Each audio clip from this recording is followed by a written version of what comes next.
ওখা থেকে যাব সোমনাথ। ডেলি ট্রেনটি চলে এখানে 8টে বাজে 15 মিনিটে ওখা থেকে ট্রেনটি ছাড়ে। তো আজ আমরা চলে এসেছি দ্বারকা থেকে আমরা ট্রেন ধরবো, নামবো সোমনাথে। সোমনাথও 2 দিন থাকবো। আমরা এখানে 2 দিন ছিলাম দ্বারকাতে। সাইট সিন মন্দির সব সুন্দরভাবে আমাদের সাকসেসফুল দর্শন হয়েছে। এবার আমরা যাব সোমনাথের উদ্দেশ্যে এই ট্রেনটি ধরে।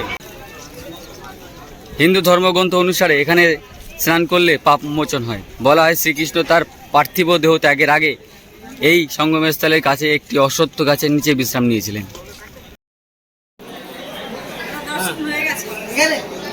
যিনি হচ্ছে সোমনাথ মন্দিরের প্রতিষ্ঠাতা রানী অহল্যাবাই হোলকার, ইন্দোরের মহারানী, ইনি সোমনাথ মন্দিরের শিবলিঙ্গটিকে বাঁচিয়েছিলেন। হর হর মহাদেব শিবভক্ত। চলুন সোমনাথ মন্দিরের কাহিনী প্রথমে আপনাদের সংক্ষেপে জানিয়ে দিই। সোমনাথ মন্দির বর্তমানে শ্রী সোমনাথ ট্রাস্ট দ্বারা পরিচালিত হয়। বর্তমানে ট্রাস্টের চেয়ারম্যান হলেন প্রধানমন্ত্রী নরেন্দ্র মোদী। এবং এইটা সেই স্তম্ভ, যে স্তম্ভ থেকে সোজা কোনো ভূখণ্ড নেই। দর্শন করলাম আমার জীবনের 6তম জ্যোতির্লিঙ্গ এবং জ্যোতির্লিঙ্গের মধ্যে প্রথম জ্যোতির্লিঙ্গ বাবা সোমনাথ মহাদেব। চলছে সোমনাথ মন্দিরে লাইটের আকর্ষণ, সেই অসাধারণ মন্দিরের উপরে ফেলছে আলোর প্রতিবিম্ব। ওম নমঃ শিবায়, ওম নমঃ শিবায়, হর হর ভোলে নমঃ শিবায়।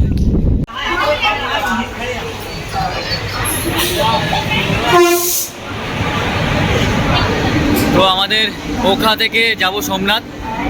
ডেলি ট্রেনটি চলে এখানে 8টে বাজে 15 মিনিটে ওখা থেকে ট্রেনটি ছাড়ে। তো আজ আমরা চলে এসেছি দ্বারকা থেকে আমরা ট্রেন ধরবো, নামবো সোমনাথে। সোমনাথও 2 দিন থাকবো। আমরা এখানে 2 দিন ছিলাম দ্বারকাতে। সাইট সিন মন্দির সব সুন্দরভাবে আমাদের সাকসেসফুল দর্শন হয়েছে। এবার আমরা যাব সোমনাথের উদ্দেশ্যে এই ট্রেনটি ধরে। ডেলি ট্রেনটি চলে এবং ডেলি আসে এবং যায়, দুটোই হয়। আপনারা অবশ্যই ট্রেন যাত্রা করলে এই ট্রেনটি আপনারা প্ল্যান করে নেবেন। জয় শ্রী সোমনাথ, হর হর মহাদেব। আমার 6তম জ্যোতির্লিঙ্গ দর্শনের জন্য আমরা এগোচ্ছি সোমনাথের দিকে। জয় বলে না, হর হর মহাদেব শিবভক্ত। চলে এসেছি বেরাবল। আমরা দ্বারকা থেকে বেরাবলে এসেছিলাম।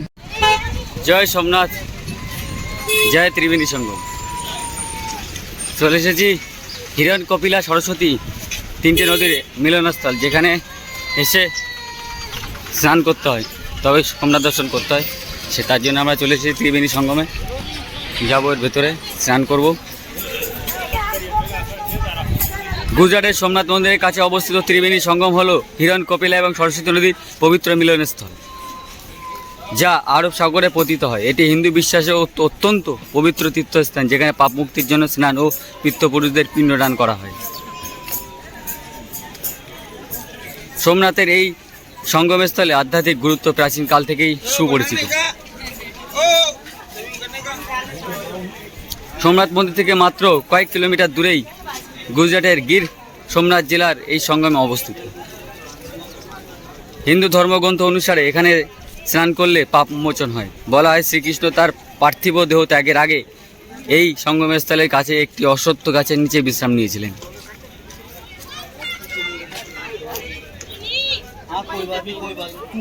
ত্রিবেণী সঙ্গমের আশেপাশে গীতা মন্দির, লক্ষ্মীনারায়ণ মন্দির, সোমনাথ জ্যোতির্লিঙ্গ মন্দির অবস্থিত। তো এদিক থেকে সূর্য উঠে গেছে এবং এটা হচ্ছে ত্রিবেণী সঙ্গম।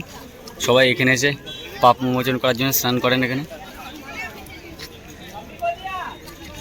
ত্রিবেণী সঙ্গম দর্শনার্থীদের উপভোগ করার জন্য বিনামূল্যে প্রবেশ অধিকার রয়েছে এবং ঘুরে দেখার জন্য আপনি নৌকা ভ্রমণও করতে পারেন। এখানে হিন্দু পুরাণে এই স্থানটি তাৎপর্য রয়েছে। এখানে প্রার্থনার মাধ্যমে দেহ ও আত্মাকে পাপমুক্ত করা যায়। এখানে ত্রিবেণী সঙ্গমে কুম্ভমেলার মতো সামুদ্রিক গঙ্গা চিল এবং পায়রাও দেখতে পারেন। এখানে কুম্ভমেলায় যেরকম গঙ্গা চিল দেখা যায়, এখানেও আছে গঙ্গা চিল এবং পায়রা আছে। এখানে আমরা স্নান করব। জয় হিরণ কপিলা সরস্বতী মা কি জয় হো।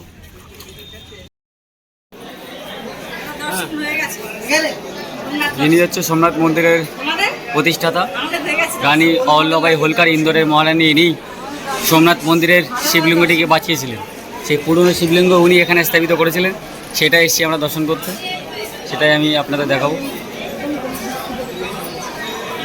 এরকম লাইন আছে এখানে, প্রচুর বড় লাইন।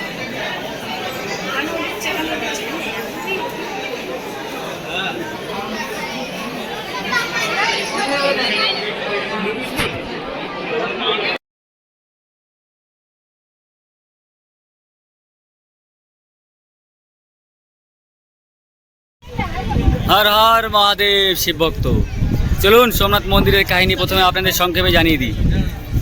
সোমনাথ মন্দিরে আরাধ্য দেবতা শিব সোমেশ্বর মহাদেব নামে পরিচিত।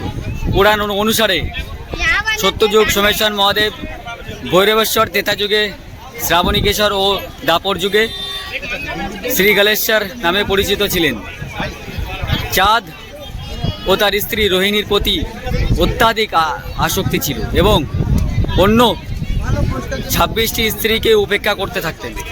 এই 26 জন ছিলেন দক্ষ প্রজাপতির কন্যা। এই কারণে দক্ষ চন্দ্রদেবকে ক্ষয় হওয়ার প্রাপ্তির অভিশাপ দেন। এখন এই অভিশাপ থেকে মুক্তি পেতে প্রভাসতীর্থে চন্দ্র শিবের আরাধনা করলেন এবং শিব সন্তুষ্ট হয়ে তাদের অভিশাপ নির্মূল করেন। তারপর ব্রহ্মার উপদেশে কৃতজ্ঞবশত চন্দ্র সোমনাথের একটি স্বর্ণ মন্দির নির্মাণ করেন। পরে রাবণ রৌপ্য ও কৃষ্ণ চন্দন কাঠের মন্দির নির্মাণ করেছিলেন, যা পরে পাথরের রূপ নেয়। সোমনাথ মন্দির গুজরাটের সৌরাষ্ট্র অঞ্চলে আরব সাগরের তীরে অবস্থিত। মহাসাগরের এত কাছে থাকা সত্ত্বেও আজও সমুদ্রের জল গর্ভগৃহে প্রবেশ করতে পারেনি। মানুষ এটাকে অলৌকিক বলে মনে করেন। পণ্ডিতরা মনে করেন মহাদেবের কৃপা সমুদ্রের সীমা লঙ্ঘন করে না।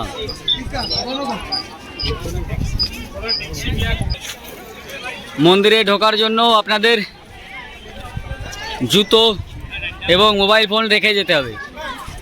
বাইরে জুতো রাখতে পারেন, কিছুটা যাওয়ার পরেও আপনারা ভেতরে জুতো রাখার অপশান আছে। সব কিছু চেকিং হওয়ার পরে তবে আপনাদের মন্দিরের ভেতরে ঢুকতে দেবে।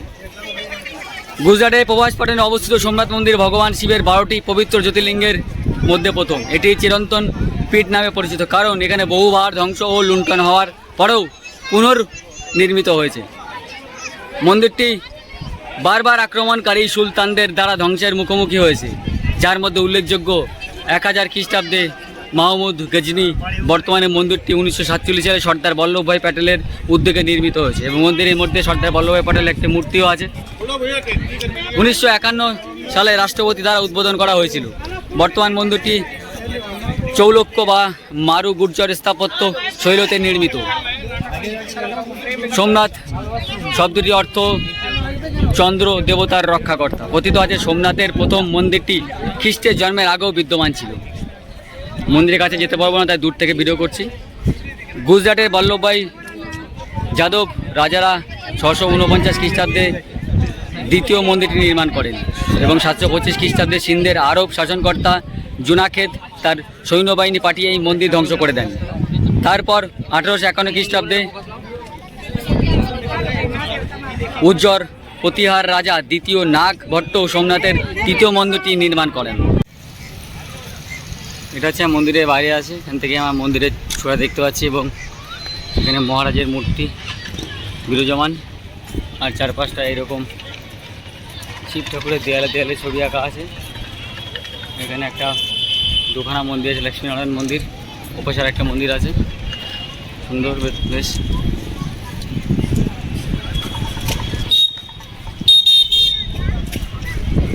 সর্দার প্যাটেল, কে এম মুন্সি ও কংগ্রেসের অন্যান্য নেতারা সোমনাথ মন্দিরে পুনর্নির্মাণের প্রস্তাব নিয়ে মহাত্মা গান্ধীর কাছে গেলে মহাত্মা গান্ধী তাদের আশীর্বাদ করেন। তবে তিনি বলেন মন্দির নির্মাণের খরচ যেন সরকার বহন না করে। তিনি জনগণের কাছ থেকে অর্থ সংগ্রহ পরামর্শ দেন। পুনর্নির্মাণের কাজে যুক্ত হতে পেরে তিনি নিজেকে গর্বিত মনে করেছিলেন গান্ধীজি। 1951 সালের মে মাসে কে এম মুন্সি আমন্ত্রণে ভারতের প্রথম রাষ্ট্রপতি রাজেন্দ্র প্রসাদ মন্দিরের শিলান্যাস করেছিলেন।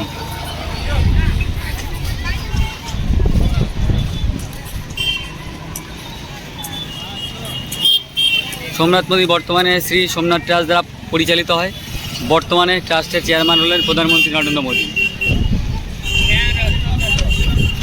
মন্দিরের প্রাঙ্গণে একটি সংস্কৃত ভাষায় লেখা একটি শিলালিপি অনুসারে দক্ষিণ দিকের টাওয়ার থেকে সরল পথ অনুসরণ করে কেউ বাধা ছাড়াই দক্ষিণ মেরুতে ভ্রমণ করতে পারেন, যে পিলারটি মন্দিরের বাঁ দিকে অবস্থিত। সেটা বিকালবেলা দেখিয়ে দেবো আমি আপনাদের। সোমনাথ মন্দির আশেপাশে একটি কুণ্ড রয়েছে, যা দেবতাদের প্রতিষ্ঠিত বলে বিশ্বাস করা হয়। সমস্যার কুণ্ড, এতে ডুব দিলে নাকি সমস্ত রোগ থেকে মুক্তি পাওয়া যায়। এই মন্দিরে পূজা করা অত্যন্ত শুভ, কারণ যারা আন্তরিকভাবে প্রার্থনা করেন তারাই সমস্ত পাপ এবং অন্যায়ের জন্য ক্ষমা লাভ করেন। স্কন্দ পুরাণ অনুসারে বর্তমানে পৃথিবী শেষ হওয়ার পর্যন্ত যখন ব্রহ্মা একটি নতুন পৃথিবীর রূপ দেবেন, তখন মন্দিরটি প্রাণনাথ নামে পরিচিত হবেন। তো আমরা আজ আছি সোমনাথ মন্দিরে, জয় সোমনাথ। তো মন্দিরের পাশ দিয়ে আমরা এবার একটু বিকেলবেলা সানসেট পয়েন্ট অর্থাৎ সূর্যোদয়, সূর্য অস্ত আছে সেই দৃশ্য দেখতে এসেছি মন্দিরের পাশ দিয়ে। আমরা সকালবেলা এসে আজকে তারিখ কত হলো? 5 তারিখ। আজকে 5/4/2026 সোমনাথ মন্দিরে আছি আমরা। সূর্য অস্ত যাচ্ছে। কালকে আমরা ছিলাম দ্বারকায়। দ্বারকা থেকে আজ ট্রেন ধরে আমরা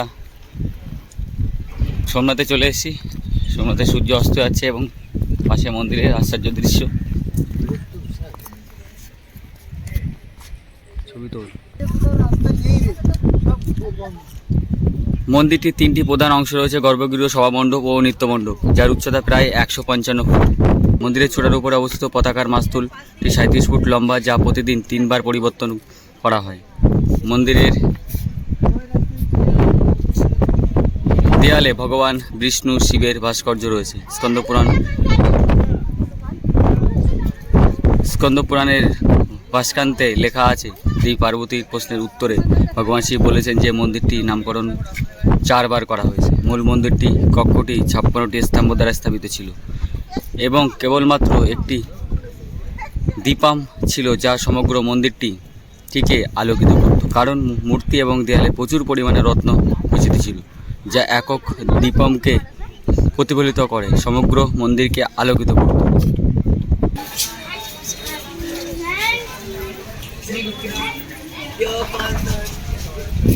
অকেশন ভিউ,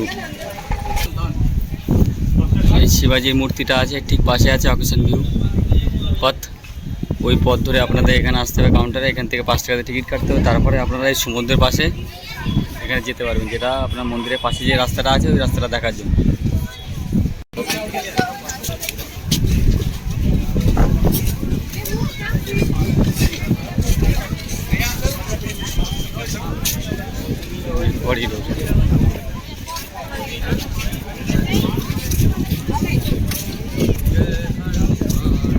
আপনারা এখানে আসতে পারেন, সুন্দর লাগবে, কারণ মন্দিরের পুরো পাশ দিয়ে বাড়ি দিয়েছে। আপনারা মন্দিরটাকে পুরো পরিক্রমা করতে পারবেন সমুদ্রের দর্শন করতে করতে। তো সূর্য অস্ত চলে গেছে, এখনো কিছুটা দিন আছে। আমরা সোমনাথ মন্দিরের পাশ দিয়েই হাঁটতে হাঁটতে চলেছি।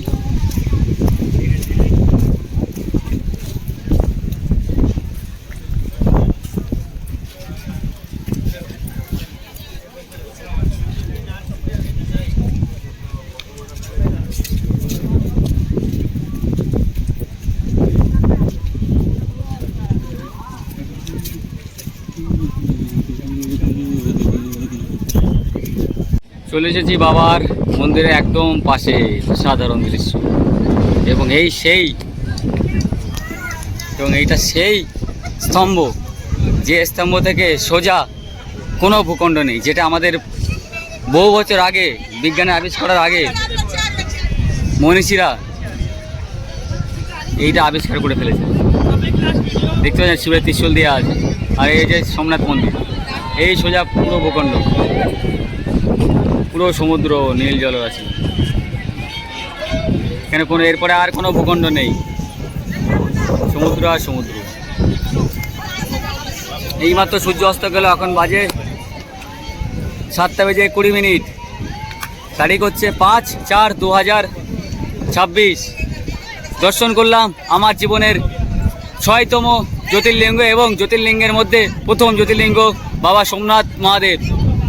बोलो शंकर भगवान की जय, बोलो सोमनाथ महादेव की जय। नमः पार्वती पते, हर हर महादेव।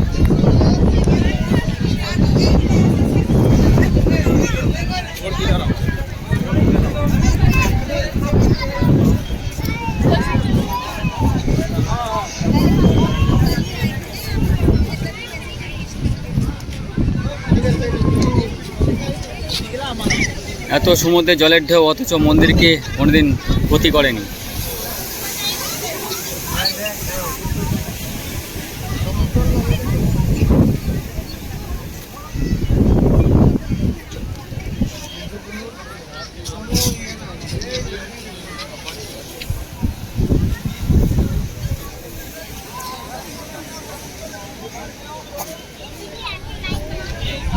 জয় সোমনাথ।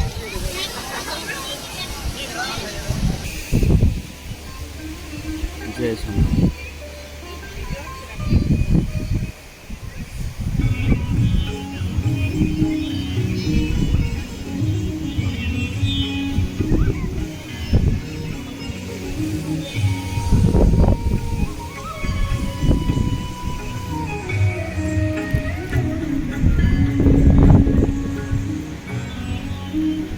জয় ভারত, জয় বাংলা।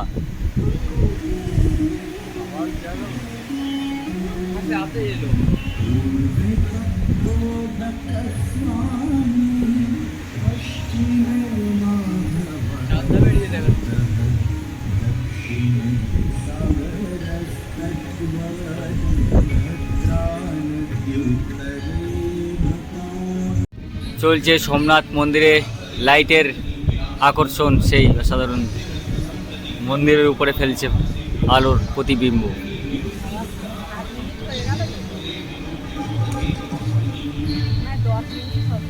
ওম নমঃ শিবায়। পুরো সোমনাথের কাহিনী অমিতাভ বচ্চনের গলায় অসাধারণ ভয়েস দিয়ে শুরু হলো। কতক্ষণ এখানে না আসবেন এই দৃশ্য আপনাদের অনুভব করতে পারবেন না।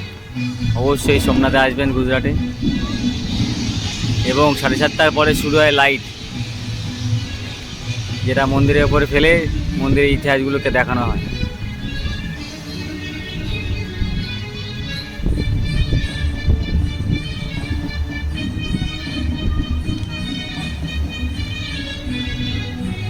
লাইটিং শো হচ্ছে দেখো।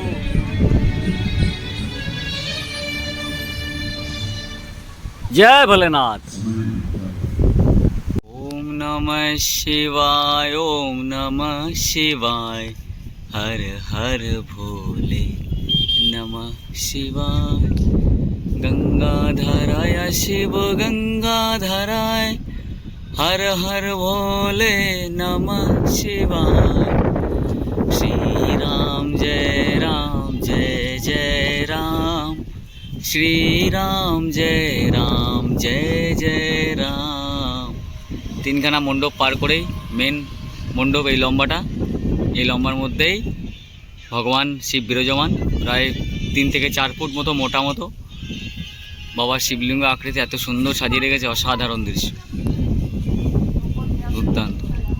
একটু আগে এখানে লাইট প্রদর্শনী হলো, সম্পূর্ণ ইতিহাস দেখালো ভিডিওর মাধ্যমে, অসাধারণ লাগলো। ওম নমঃ শিবায়। জয় ভোলে, জয় ভোলে, জয় ভোলে।